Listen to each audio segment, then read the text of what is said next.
Hello बच्चों, welcome है आप लोग का। आज हम लोग स्टडी करने जा रहे हैं क्लास 12 फिजिक्स इलेक्ट्रिक करंट, जो 5वां चैप्टर है। इससे पहले हम लोग इस 5वां चैप्टर का 2 वीडियो देख चुके हैं, जिसमें हम लोग कुछ बातों का अध्ययन किए हैं। यानी लास्ट टॉपिक हम लोग का था स्पेसिव conductance.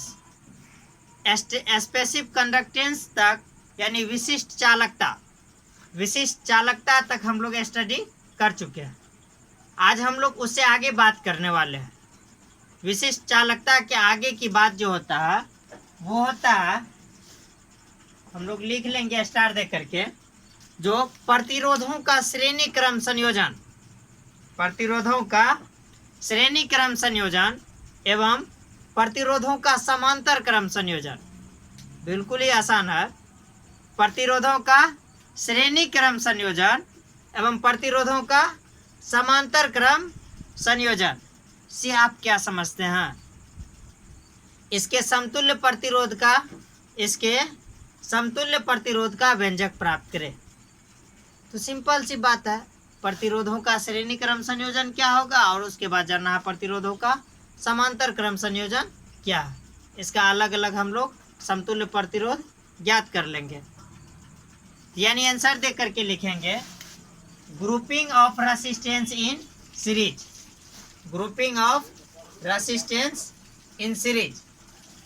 Grouping of resistance in series के बारे में अगर हम लिखेंगे तो ये हो जाएगा हम लोग का प्रतिरोधों का श्रेणी क्रम संयोजन। प्रतिरोधों का श्रेणी क्रम समूहीकरण भी बोल सकते हैं या संयोजन भी बोल सकते हैं। समूहीकरण बोलना या संयोजन बोलना दोनों एक ही बात है। तो प्रतिरोधों का श्रेणी क्रम समूहीकरण, grouping of resistance in series, आप लोग बोर्ड देख पा रहे होंगे। Grouping of resistance in series, इन चीजों के बारे में जानकारी हम लोग को लेना है। तो हम लोग फटाफट लिख लेंगे, जो जब प्रथम प्रतिरोध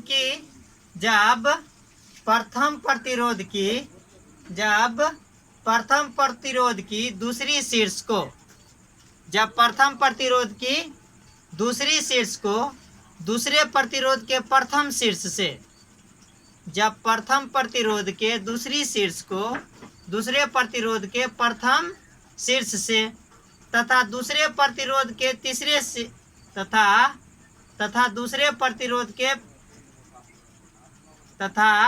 दूसरे प्रतिरोध के प्रथम शीर्ष से, फिर से लिख लेंगे हम लोग।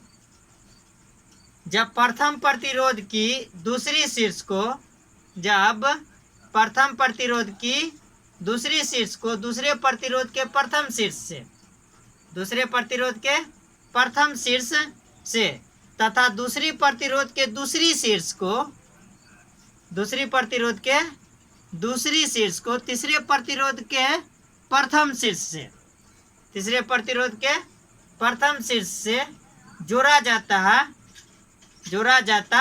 है, तब इस प्रकार के समूहीकरण को प्रतिरोधों का श्रेणी क्रम संयोजन कहा जाता है। फिर से एक बार हम लोग चर्चा करेंगे। जब प्रथम प्रतिरोध की दूसरी शीर्ष को, जब प्रथम प्रतिरोध की दूसरी शीर्ष को, जब प्रथम प्रतिरोध की दूसरी शीर्ष को दूसरे प्रतिरोध के प्रथम शीर्ष से, दूसरे प्रतिरोध के प्रथम शीर्ष से तथा दूसरे प्रतिरोध के दूसरे शीर्ष को, दूसरे प्रतिरोध के दूसरे शीर्ष को तीसरे प्रतिरोध के प्रथम शीर्ष से, तीसरे प्रतिरोध के प्रथम शीर्ष से जोड़ा जाता है, तब इस प्रकार के समूहीकरण को प्रतिरोधों का श्रेणी क्रम समूहीकरण कहा जाता है। तथा परिणामी प्रतिरोध के समतुल्य, तथा परिणामी प्रतिरोध के समतुल्य प्रतिरोध को, परिणामी प्रतिरोध के समतुल्य प्रतिरोध को समतुल्य प्रतिरोध कहते हैं। इसे आर एस द्वारा डिनोट किया जाता है। आर एस सफिक्स में एस देना, आर और सफिक्स में एस, इसे आर एस द्वारा डिनोट किया जाता है, यानी सूचित किया जाता है। ये चीज लिखने के बाद अब हम लोग बात करते हैं कि इसका एक्सप्रेशन यानी फॉर्मूला कैसे प्रूव किया जाता है। तो grouping of resistance in series में लिखेंगे, जो श्रेणी क्रम समूहीकरण में समतुल्य प्रतिरोध का व्यंजक, यानी श्रेणी क्रम समूहीकरण में, श्रेणी क्रम समूहीकरण में,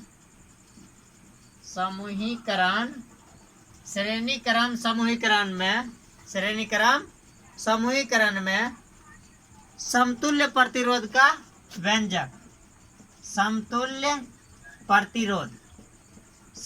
प्रतिरोध का व्यंजक ज्ञात करना है। समतुल्य प्रतिरोध का व्यंजक, सबसे पहले हम लोग फिगर देख ले, बोल भी रहे हैं, श्रेणी क्रम समूहीकरण में समतुल्य प्रतिरोध का व्यंजक, श्रेणी क्रम समूहीकरण में समतुल्य प्रतिरोध का व्यंजक।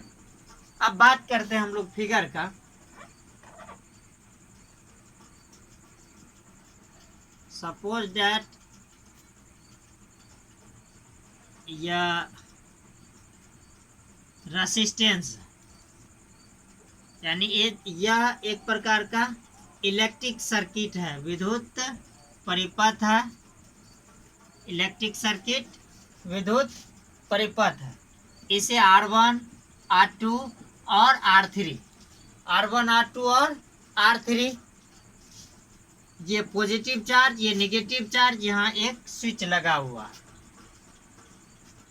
इसमें हम लोग अलग अलग रेसिस्टेंस के लिए अलग अलग विभवांतर V1, R1 रेसिस्टेंस के लिए V1, R2 रेसिस्टेंस के लिए V2 और R3 रेसिस्टेंस के लिए V3, R3 रेसिस्टेंस के लिए V3 विभवांतर लगा दी। और इसका कुल विभवांतर जो होता है V1, V2 और V3 का कुल विभवांतर मान लिए V, कुल विभवांतर V है। और इसका समतुल्य प्रतिरोध क्या है? RS, समतुल्य प्रतिरोध मान लिए RS है। हम इस सर्किट का कोई नाम दे देते हैं, मान लीजिए इस सर्किट का नाम है A, B, C और D, और इससे होकर प्रवाहित होने वाली विद्युत धारा I है, प्रवाहित होने वाली विद्युत धारा I है। सभी जगह धारा क्या है? I है, सभी जगह विद्युत धारा I है। तो इस प्रकार से हम लोग इसे डिफाइन कर सकते हैं। हम लोग इस फिगर का बायोडाटा डिटेल्स लिखना चाहे तो इस प्रकार से लिख सकते हैं, फिगर से ही। जो माना कि A, B, C, D, माना कि A, B, C, D एक विद्युत परिपथ है, ABCD एक विद्युत परिपथ है, जिसमें R1, R2, R3, ये जो देख रहे हैं R1, R2, R3 क्रमशः तीन प्रतिरोध श्रेणी क्रम समूहीकरण में, तीन प्रतिरोध श्रेणी क्रम समूहीकरण में जुड़ी हुई है। परिपथ से होकर बहने वाली विद्युत धारा I है, आप देख रहे हैं परिपथ से होकर बहने वाली विद्युत धारा I है। परिणामी विभवांतर एवं समतुल्य प्रतिरोध क्रमशः V एवं RS है। परिणामी विभवांतर एवं समतुल्य प्रतिरोध क्रमशः V एवं RS है। अब देखिए हम लोग जानते हैं कि इसलिए V इक्वल टू क्या हो जाएगा? V1 plus V2 plus V3, equation first मान लेंगे हम। V इक्वल टू विभवांतर V1 plus V2 plus V3, V equal to V1 plus V2 plus V3, इसे इक्वेशन 1 मान लिए। क्योंकि हम लोग जानते हैं ओम्स लॉ से, देखिए हम लोग जान रहे हैं, तो जो V इक्वल टू होता है IR, हम लोग पढ़े थे V इक्वल टू IR होता है, V equal to IR Ohm's law से। तो यहाँ V है, V की जगह I और R की जगह समतुल्य रेसिस्टेंस हम RS माने हैं, तो RS ले लेंगे। पहले विभवांतर के लिए V1 के लिए IR1 पहला रेसिस्टेंस, V2 के लिए IR2 दूसरा रेसिस्टेंस और V3 के लिए IR3 तीसरा रेसिस्टेंस। यहाँ से IRS equal to I common आ सकता है, सभी में IR1, IR2 और IR3 है। हमने I सबसे कॉमन ले लेते हैं, तो यहाँ बच जाएगा R1, I निकल गया R2, I निकल गया R3, ये I और ये I कैंसिल, जो बचा RS equal to R1 plus R2 plus R3, RS equal to R1 plus R2 plus R3, जो क्या है सेलों के श्रेणी क्रम संयोजन के लिए जो है यह समतुल्य प्रतिरोध। यहाँ हमने 3 प्रतिरोध लिए थे, 3 रेसिस्टेंस लिए थे, इसीलिए R1 plus R2 plus R3। आप इससे ज़्यादा भी रेसिस्टेंस ले सकते हैं, 3 के बदला आप 4 रेसिस्टेंस ले सकते हैं, 2 ही रेसिस्टेंस ले सकते हैं, 10 रेसिस्टेंस ले सकते हैं, n रेसिस्टेंस ले सकते हैं। मन पे डिपेंड करता है, या जितना रेसिस्टेंस आए, जिसका जितना वैल्यू आवे, अलग अलग रेसिस्टेंस ले सकते हैं। इसके नीचे हम लोग डेट करके लिख सकते हैं, डेट करके नीचे लिख सकते हैं, जो श्रेणी क्रम समूहीकरण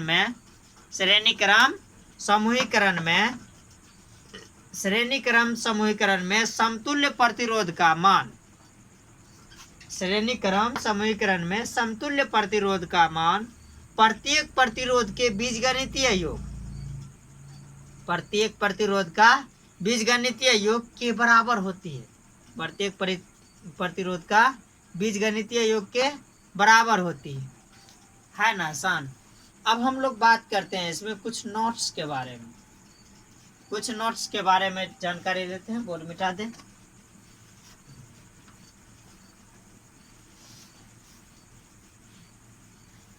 मान लीजिए नोट्स नंबर 1 में, नोट नंबर 1 में हम लोग देखते हैं, suppose that for N different resistance, जब यह रेसिस्टेंस डिफरेंट लिया जाए, अलग अलग लिया जाए, यानी कोई 2 ओम का होगा तो कोई 4 ओम का हो सकता है, कोई 10 ओम का हो सकता है, कोई 20 ओम का हो सकता है, कोई 50 ओम का हो सकता है। जब अलग अलग रेसिस्टेंस लेंगे, सपोज दैट यहाँ वैल्यू के जगह हम लोग डिफरेंट रेसिस्टेंस ऐसे लिख लेंगे, for N different resistance, for N different resistance. जब यह रेसिस्टेंस डिफरेंट लिया जाए तो उस स्थिति में RS इक्वल टू, मान लीजिए सपोज डेट हमने 1 2 3 या 4 नहीं लेकर के हम n रेसिस्टेंस ले लेते हैं, तो यहाँ RS इक्वल टू क्या आ जाएगा, R1 plus R2 plus R3 plus R4 plus so plus up to n। यहाँ हम लोग कितना रेसिस्टेंस ले लिए हैं, n रेसिस्टेंस ले लिए हैं। कितना रेसिस्टेंस ले लिए हैं, n रेसिस्टेंस लिए। इसी में नोट्स नंबर 2, मान लीजिए for N equal resistance, for N equal resistance, for N equal resistance. जब यह रेसिस्टेंस हमने इक्वल ले लिए, जैसे 2 ही ओम का अगर रेसिस्टेंस लिए तो 2 ही ओम का 10 रेसिस्टेंस ले लिए, 2 ओम का 5 रेसिस्टेंस ले लिए, 2 ओम का 20 रेसिस्टेंस लिए, 2 ओम का n रेसिस्टेंस ले लिए, लेकिन सब है क्या, इक्वल। जो वैल्यू लिए सब इक्वल। जब n इक्वल रेसिस्टेंस लेते हैं तो वहां से समतुल्य प्रतिरोध RS इक्वल टू, जैसे देखिए R, मान लेते हैं सभी रेसिस्टेंस n रेसिस्टेंस लिए हैं, जिसमें सबका वैल्यू क्या है, R है, तो उस स्थिति में R plus R so up to n। अब यह अगर मान लीजिए, जैसे सपोज डैट अगर 2 ओम का 5 रेसिस्टेंस है, 2 ओम का 5 रेसिस्टेंस है, तो टोटल वैल्यू अगर निकालेंगे तो 5 से मल्टीप्लाई कर देंगे, 5 टू जा 10 ओम हो जाएगा ना। मान लेते हैं 20 ओम का 20 ओम का 3 रेसिस्टेंस है, तो 3 से मल्टीप्लाई कर देंगे तो 23 जा 60 ओम हो जाएगा। तो इसी प्रकार से यानी R रेसिस्टेंस जो है ये n है, संख्या में कितना है, ये n है। इसका समतुल्य रेसिस्टेंस जो निकालेंगे RN हो जाएगा, या ऐसे लिख सकते n इंटू R, समतुल्य रेसिस्टेंस n इंटू R लिख सकते हैं। यह समतुल्य रेसिस्टेंस क्या हो गया, n इंटू R। यही है क्या, सेलों का श्रेणी क्रम संयोजन। सेलों समझ गए, सेलों का श्रेणी क्रम संयोजन। जैसे मान लीजिए सपोज दैट, एक छोटा छोटा उदाहरण लेते हैं हम लोग।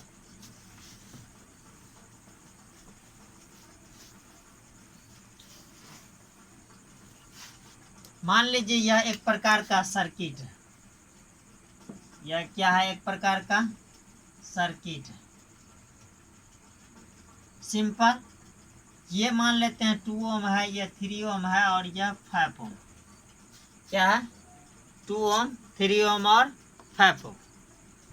इसे हमें क्या करना है? इसका समतुल्य रेसिस्टेंस निकालना है। ए है यह बिंदु और यह है बी। इससे ए और बी के बीच का समतुल्य रेसिस्टेंस निकालना है। समतुल्य रेसिस्टेंस इसका क्या होगा?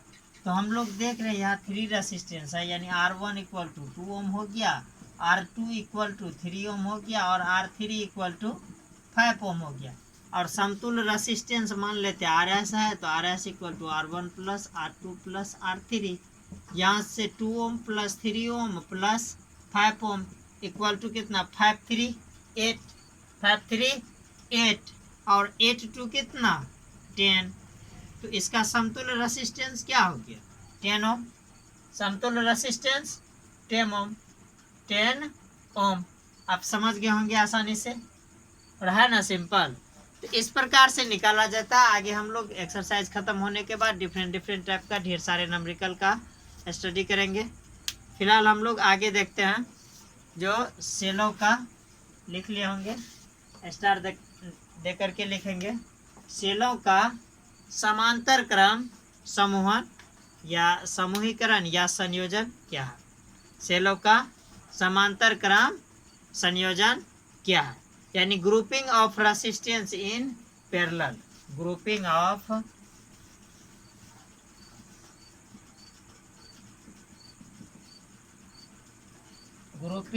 Resistance in parallel.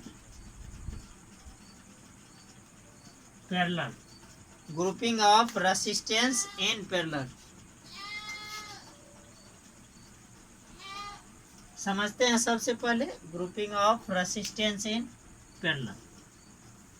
Grouping of resistance in parallel. आप देखें, grouping of resistance in parallel अभी लिखेंगे नहीं, सबसे पहले हम फिगर बनाते हैं, उसके बाद आप लोग को लिखने का समय दिया जाएगा। देखिए सिंपल है, ध्यान से।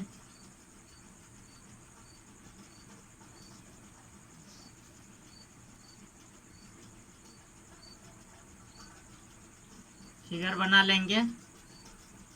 इसमें भी हम 3 रेसिस्टेंस ही फिलहाल ले रहे हैं। 3 रेसिस्टेंस। इसमें एक सेल लगा देंगे, यहाँ एक प्लग लगा देंगे। इससे होकर प्रवाहित होने वाली धारा आई, यहाँ से रेसिस्टेंस इधर, यहाँ से इलेक्ट्रिक करंट इधर भी जाएगा, इस और भी जाएगा, इधर से रेसिस्टेंस इस और भी, और इधर से रेसिस्टेंस इस और भी जाएगा। यानी इस प्रकार से रेसिस्टेंस इस इलेक्ट्रिक करंट, इधर से इलेक्ट्रिक करंट इस साइड भी और इस साइड। तो आई इलेक्ट्रिक करंट टोटल है, और इससे होकर के मान लेते हैं I1 करंट जाएंगे, इससे I2 और इससे I3 करंट जाएंगे। रेसिस्टेंस यहाँ R1 है, R2 है और R3। रेसिस्टेंस क्या है? R1, R2 और 3। टोटल इसका विभवांतर V है और समतुल्य प्रतिरोध RS है। विभवांतर V और समतुल्य प्रतिरोध। इस सर्किट का हम नाम दे देते हैं A, B, C और D। यहाँ I1, I2 और I3 करंट जो है फिर I बन करके यहाँ फिर चले आया।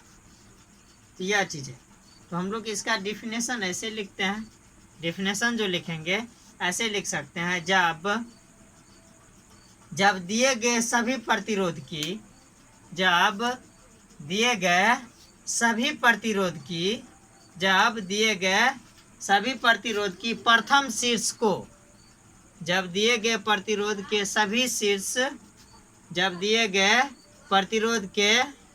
गए सभी प्रतिरोध की प्रथम शीर्ष को, सुने बेहतर से, बढ़िया से, जब दिए गए सभी प्रतिरोध की प्रथम शीर्ष को, जब दिए गए सभी प्रतिरोध की प्रथम शीर्ष को एक बिंदु से, प्रथम शीर्ष को एक बिंदु से एवं दूसरी शीर्ष को दूसरे बिंदु से एवं दूसरी शीर्ष को दूसरे बिंदु से जोड़ा जाता है, तब इस प्रकार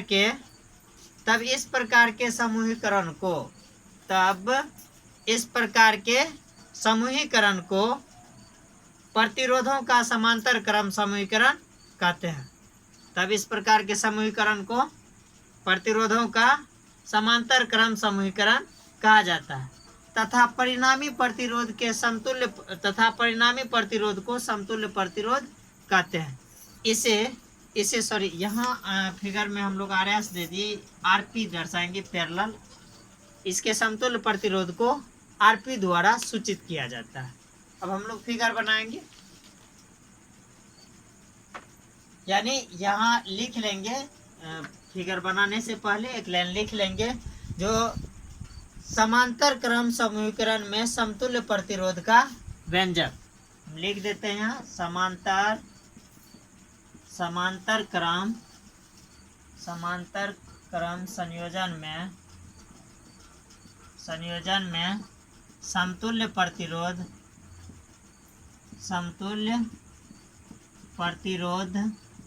का व्यंजक। समांतर क्रम संयोजन में समतुल्य प्रतिरोध का व्यंजक फिगर बनाएंगे। वही बात है, फिगर से आप दे सकते हैं। प्रत्येक रेसिस्टेंस के प्रथम शीर्ष को एक बिंदु से जोड़ लिया गया तथा प्रत्येक प्रतिरोध के दूसरे सिरा को दूसरे बिंदु से जोड़ लिया गया। तो इस प्रकार से हम लोग को प्राप्त हो गया क्या, और यह R1, R2 और R3 एक दूसरे के पैरेलल है, समांतर है। पैरेलल समझते होंगे, पैरेलल जब भी किसी भी, मान लीजिए सपोज दैट ये दो रेखा है और इन दोनों रेखाओं के बीच की दूरी अगर सभी जगह समान हो तो वो पैरेलल होगा हमेशा। जैसे सबसे अच्छा उदाहरण, बेस्ट उदाहरण समझ सकते हैं, जैसे रेल की पटरी जहाँ कहीं भी हो एक दूसरे के समांतर। यह कहीं जरूरी नहीं है, जो सर रेल का पटरी तो कभी कभी टेढ़ा भी होता है ना, तो यह जरूरी नहीं है जो केवल सीधा रहने पर ही वो पैरेलल होता है। रेखा किसी और हो, लेकिन दोनों रेखा के बीच की दूरी जो होगा, या डिस्टेंस, यहाँ अगर 1 मीटर तो यहाँ भी 1 मीटर, तो यहाँ भी 1 मीटर, तो यहाँ भी 1 मीटर, यानी जहाँ भी दूरी होगा सभी जगह एक समान होगा। अगर सभी जगह वो समान हो तो पैरेलल होगा। वैसे +2 के स्टूडेंट पैरेलल नहीं जाने, ऐसा होता ही नहीं है, लगभग सब जानते होंगे, और साइंस वाले स्टूडेंट तो अक्सर जानते हैं क्योंकि उसका मैथमेटिक्स अच्छा रहता है। तो ये चीज़ है। हम लोग अगर इसके फिगर के बारे में लिखना चाहे तो लिख सकते हैं नीचे से, जो माना कि ABCD एक विद्युत परिपथ है। माना कि ABCD, यहाँ देख रहे हैं फिगर में ABCD, माना कि ABC और D एक विद्युत परिपथ है। माना कि ABCD एक विद्युत परिपथ है जिसमें R1, R2 और R3 क्रमशः तीन प्रतिरोध समांतर क्रम समूहीकरण में जुड़ी हुई है। तीन प्रतिरोध समांतर क्रम समूहीकरण में जुड़ी हुई है। परिपथ से होकर बहने वाली विद्युत धारा I है। परिपथ से होकर बहने वाली विद्युत धारा I है तथा विभवांतर एवं समतुल्य प्रतिरोध क्रमशः V एवं RP है। विभवांतर एवं समतुल्य प्रतिरोध क्रमशः V एवं RP है। इस प्रकार से अब हम लोग प्रूफ करते हैं इसे, जैसे हम लोग देखे थे।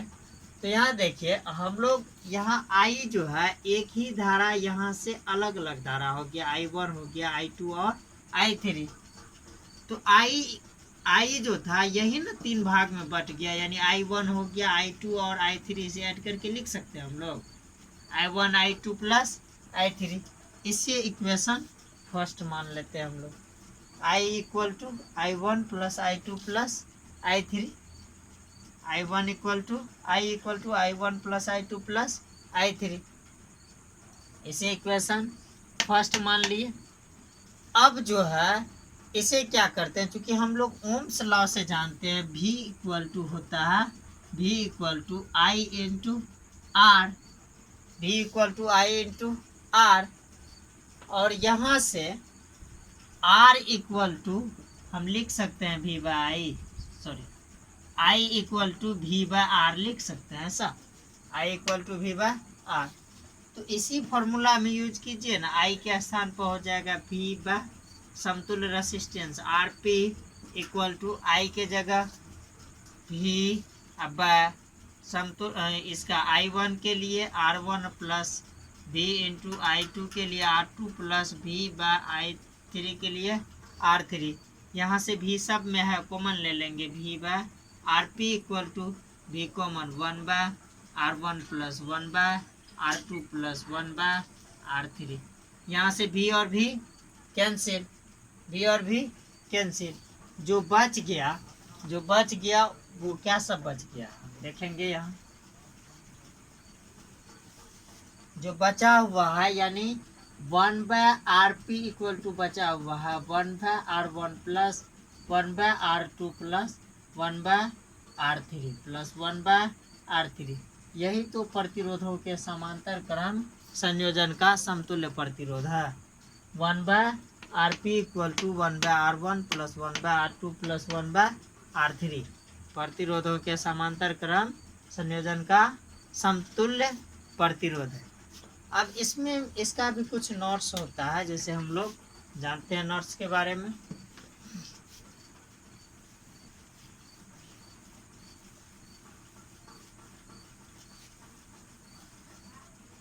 जैसे देखिए नोट्स होता है,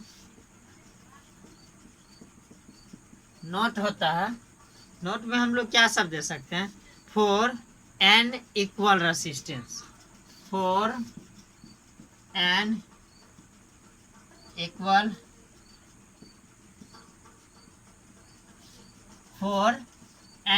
रेसिस्टेंस।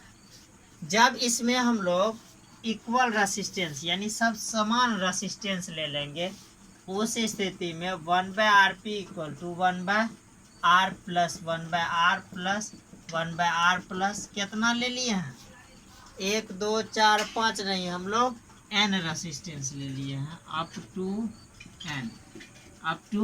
N resistance. तो इसको लिख सकते हैं 1 by R P equal to N by R, 1 by R P equal to N by R, या यहाँ से आर पी हम लोग निकाल लेंगे, तो यहाँ से आर पी इक्वल टू क्या हो जाएगा, R by N, R P equal to R by N, पलट जाएगा, इधर पलटे तो इधर भी पलट जाएगा।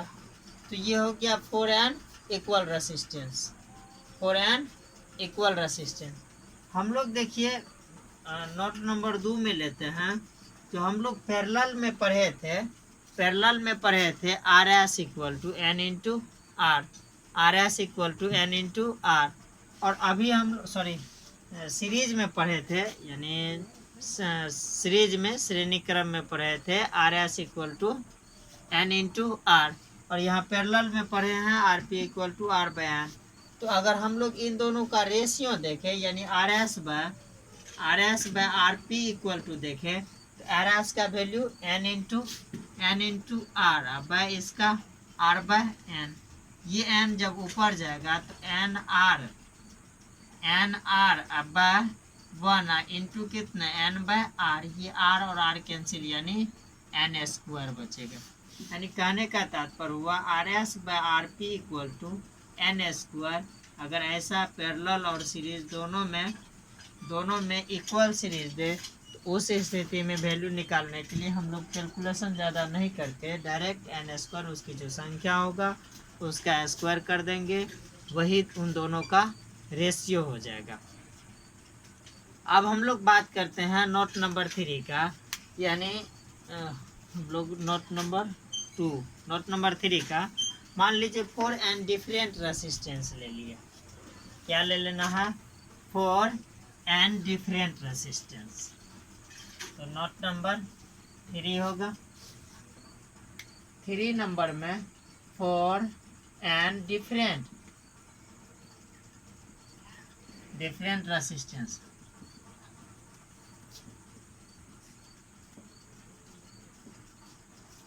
For and different resistance, जब यह रेसिस्टेंस अलग अलग हो जाए, इक्वल नहीं होगा, भिन्न भिन्न होगा, अलग अलग, तो उस स्थिति में हो जाएगा 1/Rp equal to 1/R1, 1/R2, 1/R3, 1/R4 जितना लेना है, यानी मान लीजिए अप टू हमने n रेसिस्टेंस ले लिए। कितना रेसिस्टेंस?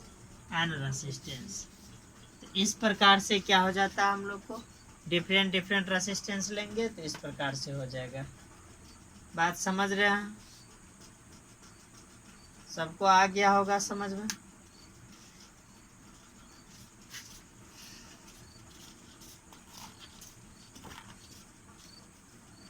अब हम लोग इस पर एक दो नंबरिकल करके देखेंगे और उसके बाद फिर हम लोग नया टॉपिक पढ़ेंगे, यानी किसी विद्युत परिपथ से, सुन ले क्वेश्चन, किसी विद्युत परिपथ से होकर बहने वाली विद्युत धारा प्रतिरोध के दोनों शीर्ष के बीच की विभवांतर एवं उत्पन्न विद्युत ऊष्मा के बीच संबंध, यानी क्या सब के बारे में, किसी विद्युत परिपथ से होकर बहने वाली विद्युत धारा, प्रतिरोध के दोनों शीर्ष के बीच का विभवांतर एवं उत्पन्न ऊष्मा के बीच संबंध स्थापित करने के लिए जान लेंगे। तो मिलते हैं दोस्तों नेक्स्ट वीडियो में।